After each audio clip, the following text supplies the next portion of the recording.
Hello friends, পুজোর ঝাড়াঝাড়ি কাজ শুরু হয়ে গেছে। তো আমার তো শুরু হয়ে গেছে এখানে। তো আমার ছেলেও আমার সাথে হেল্প করছিল। তো আমি রাতেরবেলা সব খুলে ভিজিয়ে রেখে দিচ্ছিলাম, তাহলে সকালবেলা কাজ তো তাড়াতাড়ি মানে সুবিধা হয় আর পরিষ্কারও খুব ভালো হয়। তো সকালবেলা উঠে আগে আমি সব কেচে মেলে দিয়েছি, তারপরে ছেলে মেয়েকে স্কুলে পাঠিয়েছি। স্কুলে পাঠানোর পরে আমি একটু একটু করে মানে পরিষ্কারও করছিলাম, রান্না করছিলাম, কেন ওরা এসে আবার মানে খেতে চাইবে সবাই। তো সেই জন্য একদিকে রান্না বসাচ্ছিলাম, তো আরেকদিকে আমি অল্প অল্প করে সব করছিলাম। তো আমি ভেবেছিলাম মহালয়ার পরে করব, কেন মেয়ের এক্সাম চলছিল উচ্চ মাধ্যমিকের, ছেলের এক্সাম চলছিল।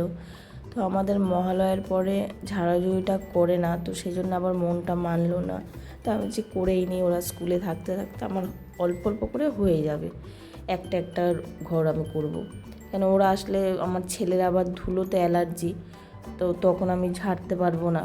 তো সেই জন্য ছেলে স্কুলে যতক্ষণ থাকছিল ততক্ষণে আমি ঝাড়াঝুড়িটা মানে কমপ্লিট করে নিচ্ছিলাম, তারপরে পোছাপুছিটা পরে করছিলাম।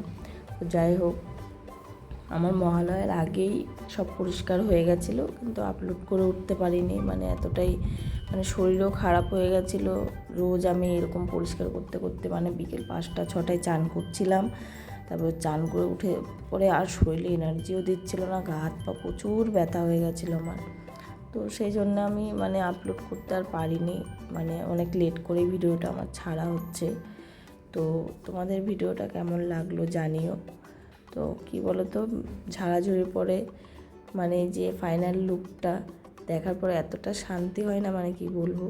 তো যাই হোক, তোমাদের ভিডিওটা কেমন লাগলো আমাকে কমেন্টে জানিও। এখনকার জন্য টাটা, বাই।